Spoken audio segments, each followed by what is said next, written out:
Mr. Beagle says, so hard today to fight the good fight when they come in low with their malice, but you stand up with grace. Really difficult, but imagine in our lifetime if we can finally see the return of honor.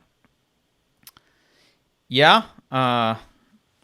One thing that I like to remind myself, because look, we're all soft. I'm soft. I've never been to war. Some of you may have been to war, but no one's been drafted in our generation. We haven't, and no one's been to war in the sense of like really having to defend our country. We're fighting wars abroad, and that can be dangerous and horrible. But like people aren't being drafted with the concern that we're going to be destroyed, like someone's going to invade us, right? We haven't had to fight for our families in a very tangible way, right?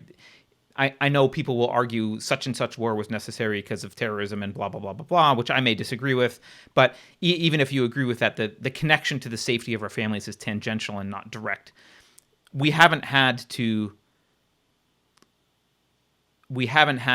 en masse stand up and give our lives to defend liberty, most of us. Again, some people have been in war, but certainly not the scale of our grandparents. Both my grandfathers were in World War II. They both survived. One was on a aircraft carrier in Pearl Harbor that was attacked. He watched all of his friends burn, and hung on to a. I don't know if it's an apocryphal story, but it was in the family, and he never wanted to talk about it, so it seems realistic. But he crawled out the little hole where the anchor chain thing goes and hung on to that, and a passing ship picked him up. So that's some trauma. That's some trauma. And then my other grandfather was in Europe fighting, and fought the Nazis and had some stuff that he took off of dead soldiers, I guess, that he had killed. That's some traumatic crap. That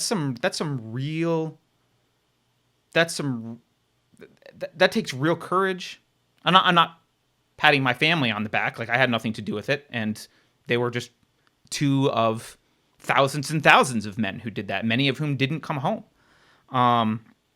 So it takes some real courage to do that, and we're not being asked to do any of that today. Men today, we're not being asked to do. No one's saying, here's your M1A, go fight trench warfare.